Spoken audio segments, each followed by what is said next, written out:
So where are you? Yeah, I'm in MDC, Brooklyn, in a little side room. This is the first time that I'm speaking about it. It's something that I'll never forget, actually. Picture this.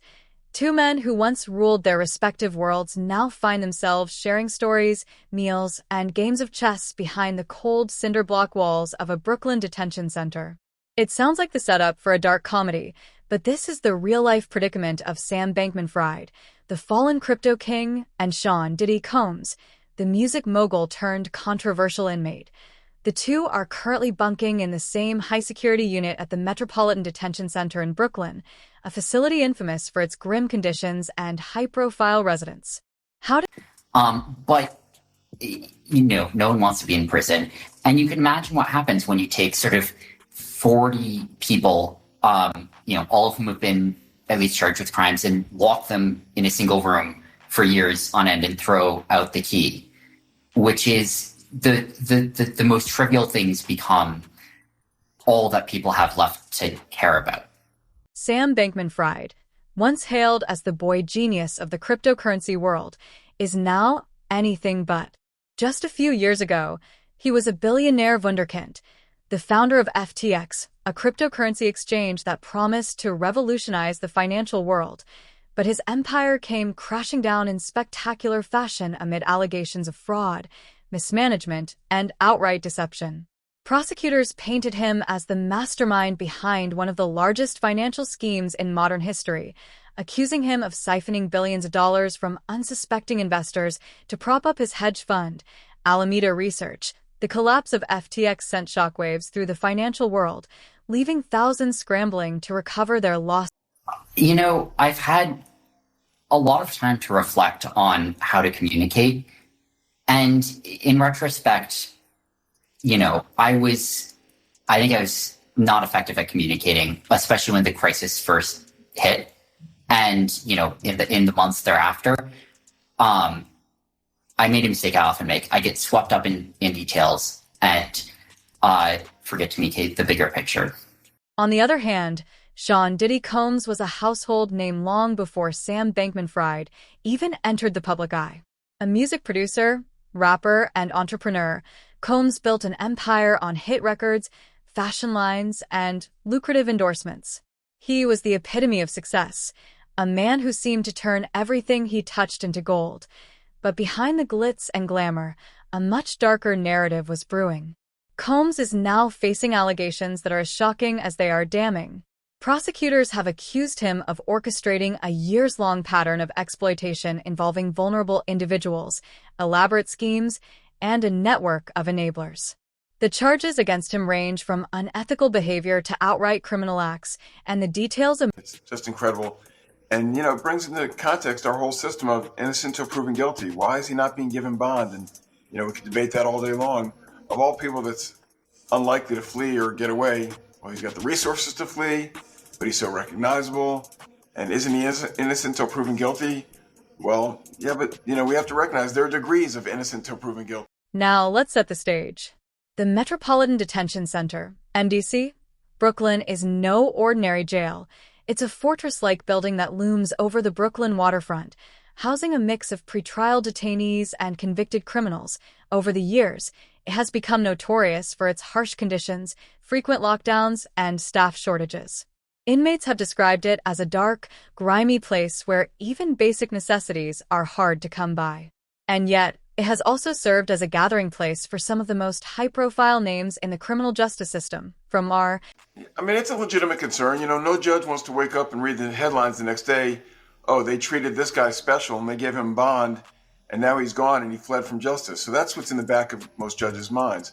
On the other hand, we deal with cases where clients have significant funds sometimes, and sometimes where there's money, you can craft a unique solution. Years ago, it was the ankle bracelet and the ankle monitor. Despite their vastly different backgrounds, the two men have reportedly formed an unlikely bond. Bankman-Fried, known for his awkward demeanor and disheveled appearance, has described Combs as kind and generous during their time together in the shared unit. In a recent jailhouse interview, he told Tucker Carlson that Combs has been nothing but respectful to him and the other inmates, even offering words of encouragement during difficult moments. He's been kind to me. It's a position no one wants to be in. Obviously, he doesn't, I don't. It's kind of a soul-crushing place, Bankman-Fried said, reflecting on their shared predicament. The two men spend much of their time in the unit's common area, which is equipped with a few tables, a television, and a chessboard. And yes, chess has become a major pastime for Bankman-Fried. Known for his analytical mind, he has been honing his skills against some of the most unexpected opponents, former gang members and alleged criminals who, Of course, some of them are, I think are thinking like, wow, this is sort of a big opportunity, like, to meet people they wouldn't otherwise get to meet, which is, it shocked me the first time I heard that. Right? It makes sense from their perspective, but like, boy, is that not how I think about prison. But their conversations go beyond chess and prison small talk. Bankman-Fried and Combs have reportedly discussed everything from politics to business strategies, drawing on their shared experiences navigating high-stakes industries. Bankman-Fried has even opened up about his regrets, confiding in Combs about the choices that led to his downfall. Meanwhile, Combs has shared glimpses of his own struggles, reflecting on the pressures of fame and the mistakes he's made along the way. It's a surreal dynamic, to say. It's just interesting to me that with all the money he has and all the resources he has, they couldn't craft some solution that lets him be under some form of house arrest. And again, it sounds like special treatment, but the truth of the matter is, to incarcerate somebody like him is expensive to all of us. We're taxpayers, and he's got to have unique situations. You can't put him in general population where, everyone wants a piece of him and everyone wants to be his friend and everyone. And yet, their bond is not without its tensions. While Bankman-Fried has described Combs as kind, whispers among other inmates suggest that the music mogul's larger-than-life persona hasn't entirely disappeared. Some say he still carries himself with the air of a man who expects deference, even in prison. Others have noted his occasional outbursts, particularly when things don't go his way. It's a far cry from the polished image he once projected, but perhaps that's to be expected in a place like MDC Brooklyn. Meanwhile, the prison itself serves as a grim reminder of the stark realities these two men now face. The facility has long been criticized for its inhumane conditions, with inmates reporting everything from overcrowding to unsanitary living spaces. Lockdowns are frequent, leaving detainees confined to their cells for hours, or even days at a time. Well, Sierra, anything's possible, right? But now this judge has an even harder time, I think, because the past judge locked him up, didn't let him out, and he's still there available for trial. If the new judge lets him out on bond and something goes wrong, and this isn't the analysis that I'm proud to make, right? We shouldn't be saying, well, judges are worried about their own skin and how they look if something bad happens. Still, there are moments of levity amid the gloom.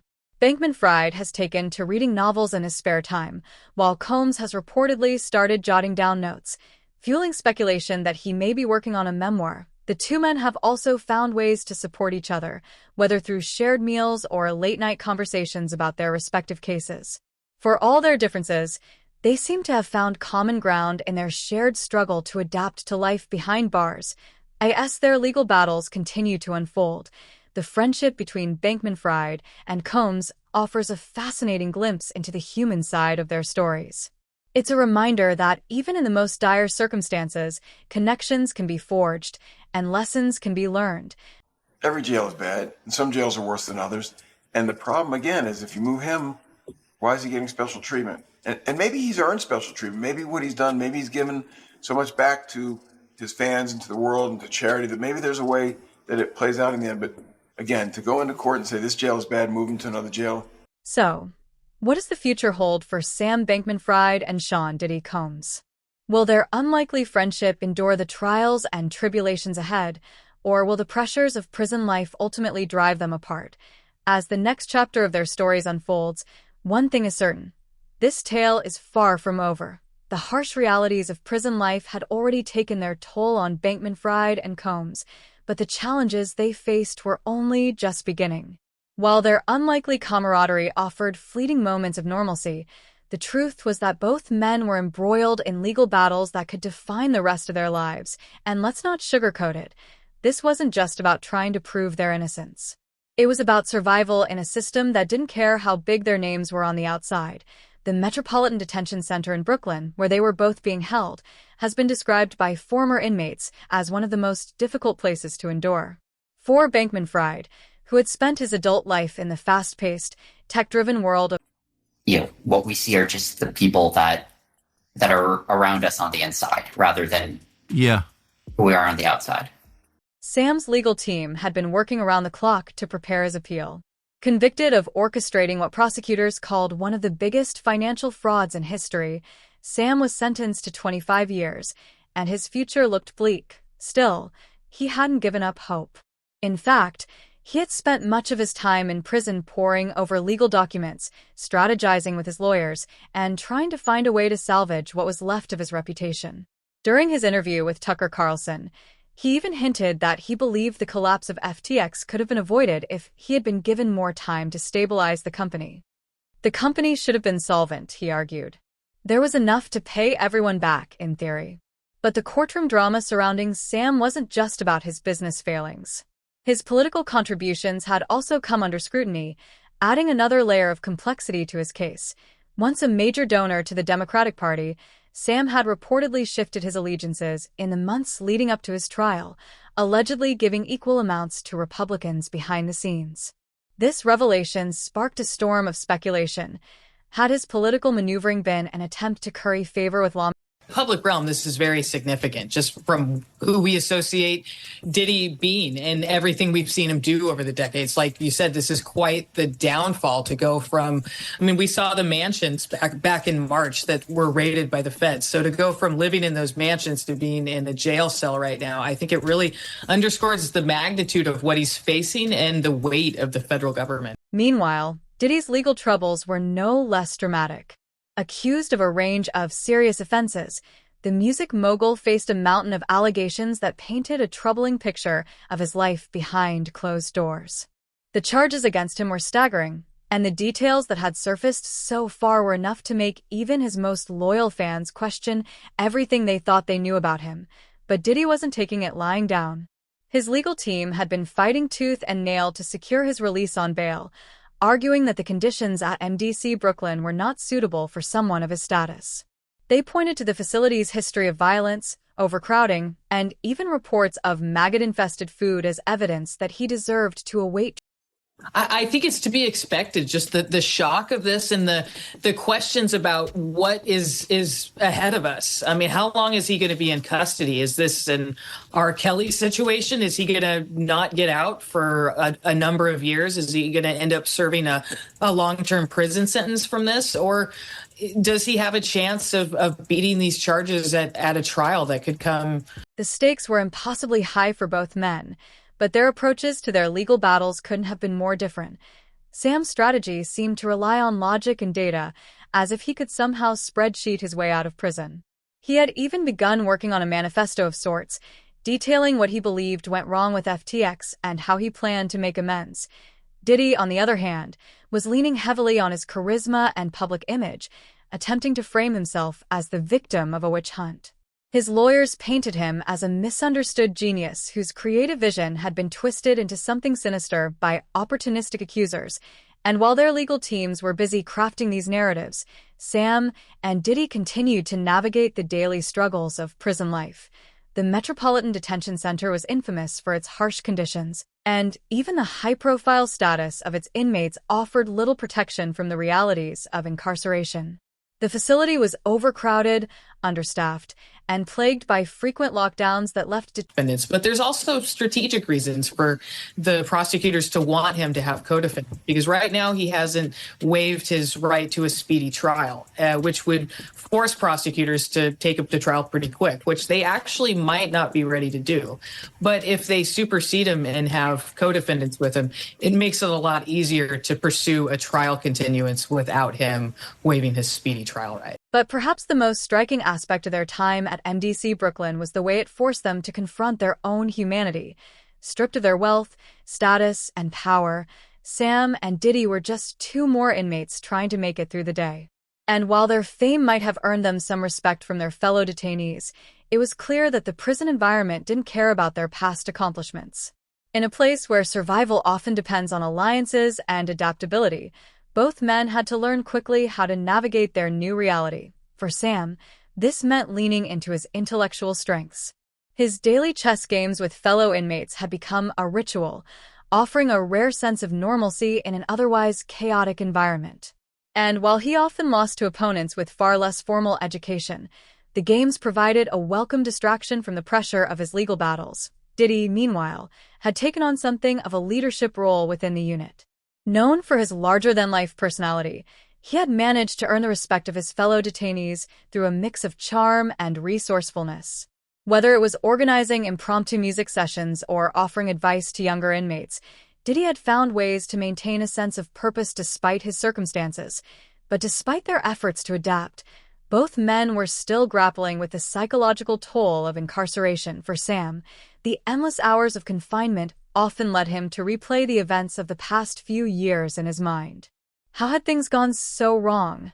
He couldn't help but dwell on the choices that had led him. So, like, have you made friends there? Are you hanging with Diddy? I think he's in there with you. He is. And I don't know. He's been kind. I've made some friends. It's a weird environment. It's sort of a combination of a few other high-profile cases, and then a lot of Diddy, on the other hand, was dealing with the pressures of maintaining his image, even behind bars. Though his charisma and influence had earned him a certain level of respect among the other inmates, there were moments when the cracks began to show. Rumors swirled that he had clashed with another high-profile detainee over control of the television in the common area, a petty dispute that nonetheless highlighted the fragile balance of power within the prison walls. And while Diddy had always been a master at controlling the narrative on the outside, the lack of control in his current environment was clearly wearing on him. Adding to the tension was the constant presence of the media spotlight, which neither man could escape, even within the confines of the detention center.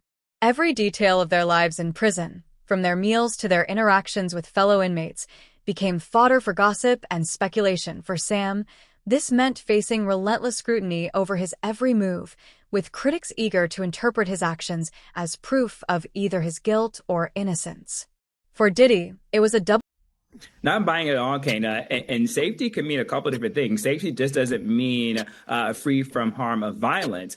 Safety can also, too, means emotional and mental dynamics that could occur by Sean Combs reaching out to potential witness to get them to possibly change their. But the question remained, could either man truly make a comeback? For Sam, the challenge was as much about rebuilding his reputation as it was about staying out of prison. His fall from grace had left a gaping hole in the cryptocurrency world, and many wondered whether he could ever regain the trust of investors. Diddy, on the other hand, faced a different kind of reckoning. Even if he managed to clear his name, the allegations against him had already tarnished his legacy in ways that might never be fully undone. AS days turned into weeks and weeks into months. The world watched with bated breath. Would Sam's appeal succeed, allowing him to walk free and rebuild his empire? Or would he spend the next 2 decades behind bars? Both sides in the Sean Diddy Combs case have until today to give answers for how the music mogul has been communicating from jail. Combs appearing in court last Friday seeking bail while he awaits trial. He's been held at the Metropolitan Detention Center in Brooklyn since September. One thing was certain. The road ahead for both men was filled with uncertainty. Their trials would undoubtedly be among the most closely watched legal battles in recent memory, with implications reaching far beyond the walls of MDC Brooklyn. As they prepared to face their respective destinies, Sam and Diddy could only hope that the bonds they had formed in prison would provide some measure of comfort in the face of an unpredictable future. So, what do you think? Can either of these men truly find redemption? Or are they destined to be defined by their mistakes? And more importantly, what does their story reveal about power, success, and the price of